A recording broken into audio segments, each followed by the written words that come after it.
Hi class, welcome to exercise 6C, review of length. In this lesson, our examples and pre-learning will be example 6, converting between units of area. And your pre-learning for this example will be questions 1 and 2 in the new book and question 2 in the old book.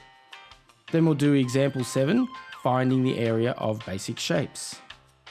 And your pre-learning for this example will be questions 3 in the new and question 3 in the old. And then we'll do example 8, using area to find unknown lengths. And your pre-learning for this is questions 4 in the new book and questions 4 in the old book. And our last example will be example 9, finding areas of sectors and composite shapes. And your pre-learning for this will be questions 5 and 7 in the new book and questions 5 and 7 in the old book. Okay, so this class will be mostly revision for you all, so we'll move through it quickly. And following this video, there'll be a separate video with 4 challenges in it, and I do expect everyone to be able to do those. Okay, I'll see you in the introduction. Length, distance, and perimeter is all about counting units of lines. So for example, this line is 6 units long, whereas area is all about counting square units. For example, this rectangle has 1, 2, 3, 4, 5, 6, 7, 8, 9, 10, 11 and 12 squares. But if I marked in the side lengths of 3 and 4, it's obvious that area quickly becomes about multiplication, because 4 times 3 is equal to 12. Also, please note that we say meters squared or centimeters squared. And that's because if I had a box that has a width of 3 meters and a length of 4 meters, we treat meters as any algebra term, which means that 3 meters times 4 meters can be rearranged into 3 times 4 times meters. And obviously 3 times 4 is 12, and meters times meters is meters squared. So we end up with 12 meters squared. In the same way that we can add lengths together, we can add areas together, even if each area is found with multiplication. So for example, if I have one shape with an area of A and another with an area of B, then a shape that is a combination of these two shapes has an area of A plus B. All up, there are 3 basic shapes, and those are rectangles, triangles, and circles. The area of all the other shapes that we know are found by adding together one or more of these or finding fractions of these. Okay, let's start with the rectangle, which is the easiest area to understand. So let's draw a rectangle here and break it up into even squares. We can see that up and down we've got stacks of 3 little squares, and in the sideways direction we have 1, 2, 3, 4 and a quarter. And one reason I think I was good at multiplication when I was young is I'd always see multiplication as rectangles. So for example here, I can see that we've got 3 times 4 plus 3 times 1 quarter, which is 12 plus 0.75, which equals 12.75.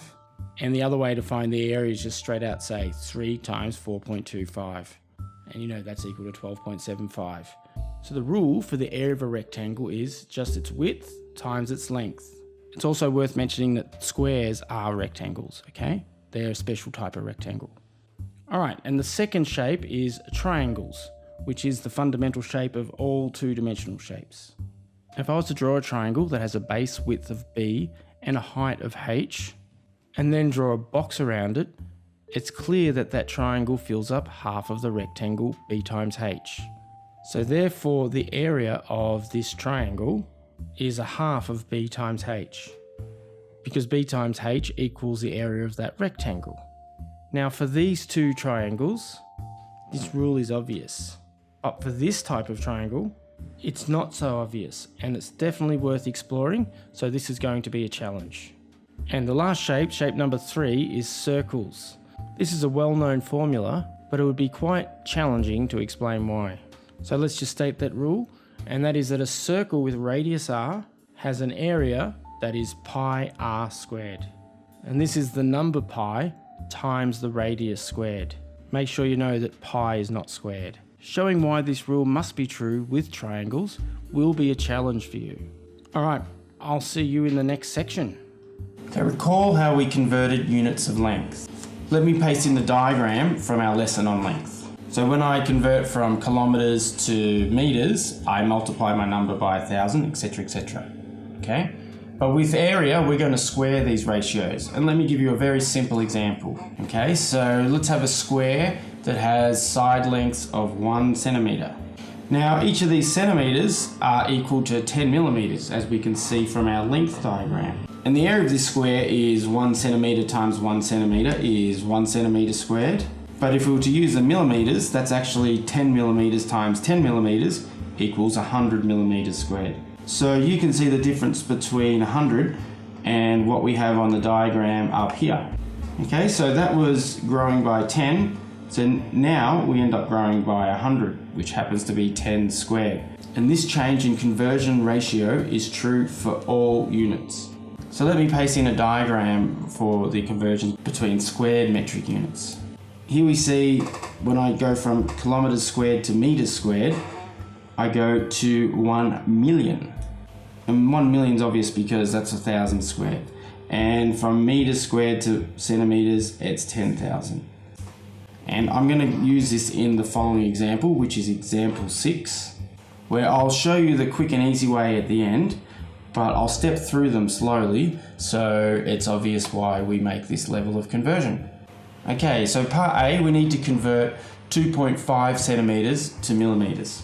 So just using our length conversion, right? 2.5 stays as 2.5, but centimetres squared is equal to 10 squared millimetres squared.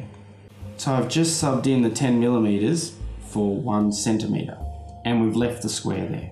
So you know that if I square a bracket, I square both things, so that's equal to 2.5 times 10 squared times millimetres squared. And 10 squared is 100, and 2.5 times 100 is 250, so we've got 250 millimetres squared. Alright, and in part B, we're asked to convert 2 million centimetres squared into kilometres squared. Now, because 100 centimetres is equal to 1 metre, that means 1 centimetre is equal to a metre divided by 100. But we're still not at kilometres, so let's do one more step, okay? So 1,000 metres is equal to 1 kilometre, and obviously a metre equals a kilometre divided by 1,000. So putting that together means that 1 centimetre is equal to a metre over 100, and a metre over 100 is a kilometre over 1,000.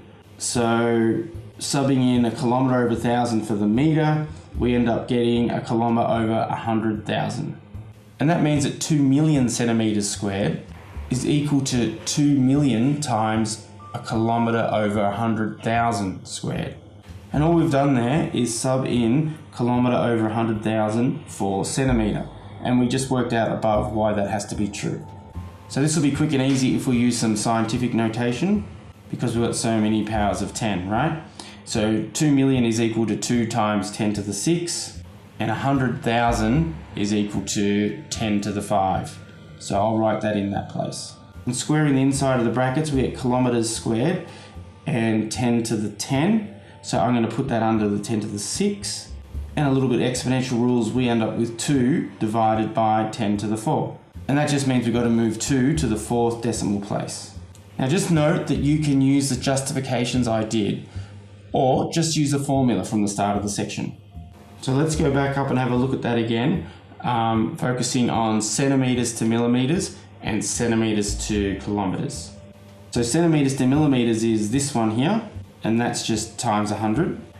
And so centimetres to metres is divided by 10,000, and metres to kilometres is divided by a million. So 10,000 million is just 10 billion. So centimetres to kilometres are divided by 10 billion. So to redo part A, 2.5 centimetres squared is just equal to 2.5 times 100 millimetres squared, which is 250 millimetres squared. And in part B, where you'll see the real speed up, 2 million centimetres squared is equal to 2 million divided by 10,000 metres squared. And getting rid of those 4 zeros, we end up with 200 metres squared. And to convert from metre squared to kilometres squared, we have to divide by 1 million. And that equals 0.002 kilometres squared. So this method is definitely quicker and easier, but if you're going to do it, you need to make sure that you take good notes. But either way, I think this is going to be pretty simple for you. So pause the video now and work on questions 1 and 2 in the new and question 2 in the old. And I'll see you in the next section. Alright, we've already covered and stated the area of rectangles, which is just its width times its length, and the triangle, defined by a base of b and a height of h, and that area is the base times the height divided by 2. And we also covered the circle, defined by a radius r, and its area was pi times r squared. Some other shapes that we'll cover now, and proving these will be a challenge, are the parallelogram, defined by 2 sets of parallel lines. And covering this in quadrilaterals, we realised that opposite sides have the same length. So let's call this horizontal length b, and we'll ignore the other side length and focus on this length h. Well, the area of this parallelogram is b times h. And you can imagine what that might look like if we looked at the other parallel lines. Okay, another shape we're going to cover is the trapezium, which is defined by 1 set of parallel lines that might be different lengths, then connected by these 2 lines. Now, if we name these side lengths as A and B, and look at the distance between these 2 horizontal lines and call that h, then the area of this trapezium is b plus a divided by 2, all multiplied by h. Another shape to define the rule for area is a rhombus, which is a parallelogram with all sides the same length. Often looks like a diamond, yeah? Let me mark in these lines to show that they're parallel. And being a parallelogram, we also know that these diagonals are bisected. For example, in the horizontal diagonal, one side is A, then the other side would be A2. And for the vertical, we'll call both of these B. Now the way to work out the area for the rhombus was if we had a containing box around it, which had width x and height y, and clearly x is equal to 2a and y is equal to 2b, then the area of this rhombus is x times y, all divided by 2. And the final shape we're going to look at is something that's called a kite, which is similar to a rhombus. The difference being is like it's 2 rhombuses joined together. The vertical diagonals will be the same length, so let's call them both A, but the horizontal will be different, so let's call one B and the other one C. Another similarity with a rhombus is how we figure out the area. So let's draw a containing box around it with width x and height y, and obviously x is equal to b plus c, and y is equal to 2a. And just like the rhombus, the area to this kite is x times y divided by 2. We will be proving these areas in the challenges, but for now, just take down notes on what the area is, and that way you can apply them to your pre-learning questions, just like I'm about to in example 7. And in part A, we have parallel lines of 3 centimeters and 5 centimeters, and they're 2 centimeters apart. And because it's a trapezium, we just sum the 2 parallel lines together and multiply them by the height, and then divide the whole thing by 2. Now considering we have a times 2 and a divided by 2, they just cancel each other out. So the area of this trapezium is just 3 plus 5, which is 8 centimeters squared. Notice how I've put the unit in at the end there, that's fine. Alright, part B, we have this slanty triangle that has a base of 5.8 centimeters, and the height from the base to the top is 3.3 centimeters. Now because it's a triangle, all we have to do is multiply the base by the height and divide that by 2. And you can check this out on your calculator, but 3.3 times 5.8 divided by 2 is equal to 9.57. Alright, that's fairly easy. And lastly, question C, we have this circle that has a diameter of 1.06 kilometers. So let's just note that it's a circle. Now if the diameter is 1.06 kilometers, then its radius has to be 0.53. And area is equal to pi times the radius squared. And we'll definitely need a calculator for this, so let me type that in and press enter. And here we get an answer of 0.882. So let's just round that off at 2 decimal places. So that is 0.88 kilometers squared. And before you go and do your pre-learning, don't forget to write down the rules for area. And now you can pause the video and work on questions 3 in the new and questions 3 in the old book. Make sure that you do at least one of each shape. Okay, and I'll see you in the next section. Sometimes we're given a shape and we know what the area is and what some of the side lengths are. You can use these facts to figure out what the other side lengths are. All you need to do is plug in the numbers that you do have and solve for the unknown. Alright, let's put this to work with example 8. And in part A, we have a rectangle that has an area of 11 millimeters squared. And we know it's a rectangle because it has these right angles. And its height is 2.3 millimeters. But we don't know what the length is at the bottom there, so we're just going to call that L millimeters. So this should be fairly straightforward. We know that the area of a rectangle is width times length. And our width here is 2.3 millimeters times that length equals the area 11 millimeters. So dividing both sides by 2.3, we get L is equal to 11 divided by 2.3. And I'll quickly put that in the calculator. So if we round 4.7826 down to 2 decimal places, we have L is equal to 4.78. Alright, let's move straight on to part B, where we have a trapezium that has an area of 0.5 meters squared. And the area running along the bottom here is A meters, and the height is 0.4 meters, and the distance running across the top there is 1.3 meters. So if we put this all into the formula, we know that A plus 1.3 divided by 2 times its height, 0.4, will equal the area, 0.5. So multiplying both sides by 2, that means A plus 3 times 0.4 is equal to 1. Then dividing both sides by 0.4 means that A plus 1.3 is equal to 2.5.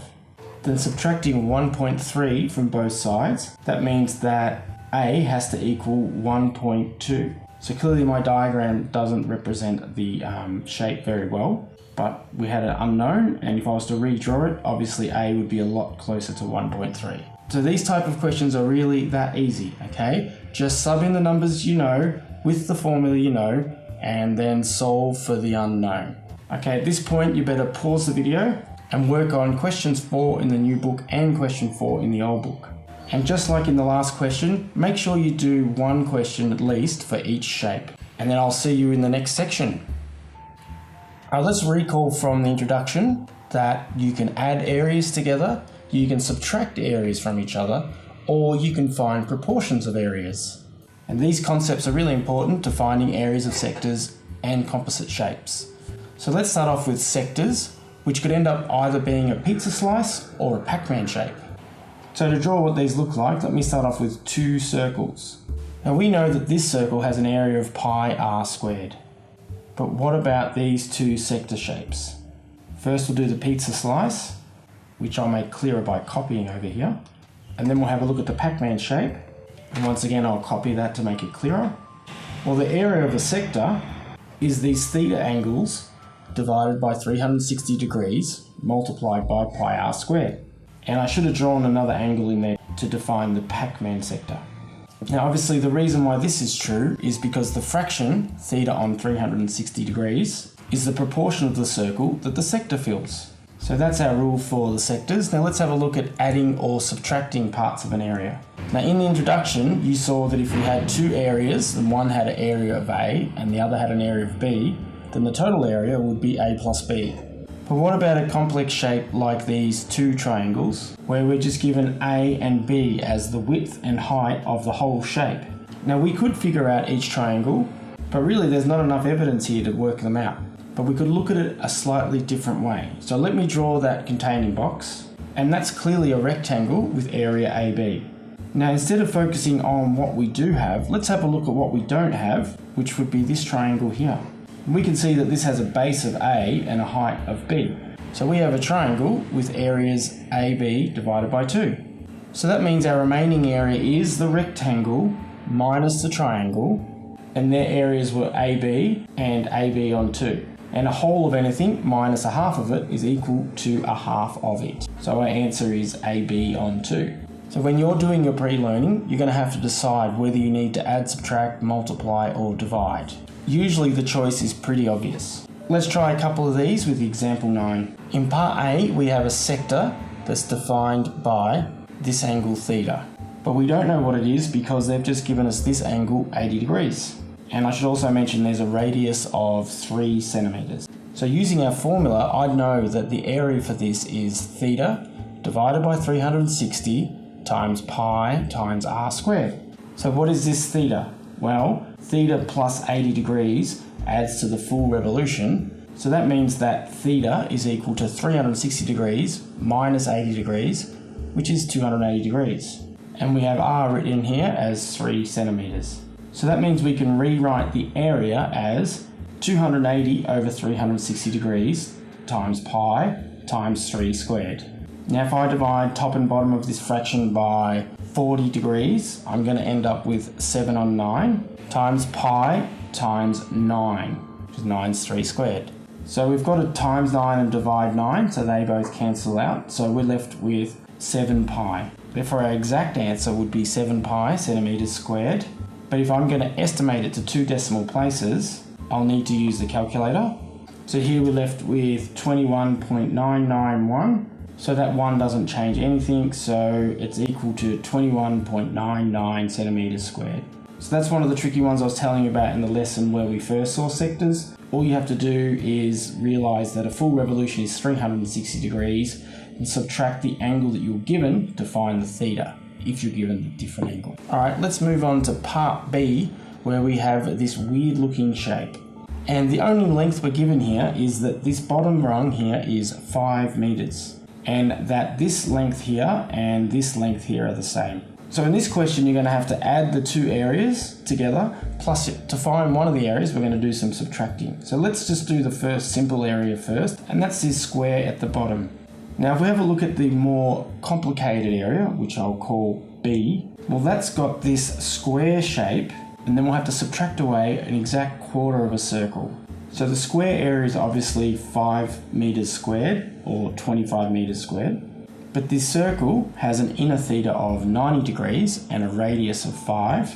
So using our sector rules, that's equal to 90 on 360 times pi times 5 meters squared. And 90 on 360 is 1/4.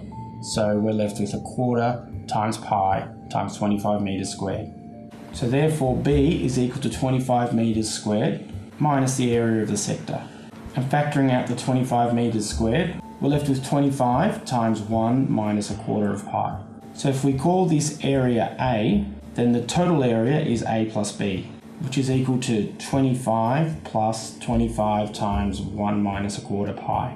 And obviously 25 is 25 times 1, so if we could factor out the 25s again, we actually end up with 25 times 2 minus 1/4 of pi, and of course meters squared. So that's the exact answer, but to get a 2 decimal place estimation, I'm going to need to use a calculator. Okay, so we've got 30.365, so that 5 is going to make the 6 round up. So we're left with 30.37 meters squared. All right, so yes, you're going to have to do some discovery, some detective work, but I have no doubt that you'll all be able to work well through this. So pause the video now and work on questions 5 and 7 in the new book and questions 5 and 7 in the old book. And then I'll see you in the summary. Just like in our last lesson, there's going to be a separate video of challenges, but it's still going to be on this OneNote. But I do expect you all to attempt them. Okay, so to summarize this lesson, you'll be successful if you understand the meaning of squared units and the definition of an area. You know how to convert between metric units of area, and you know how to find the area of a square, rectangle, triangle, rhombus, parallelogram, trapezium, kite, circle, and sector. And you're able to use the formulas of regular shapes to find areas of composite shapes using addition or subtraction. Alright, so that's it then. Keep working hard. I know this is revision, but you still need to get through it. You still need to be sure, as we'll be using it later on in the year in much more complicated ways. You have a great day, and I'll see you in the next lesson. In fact, I'll see you in the challenge video first. Bye.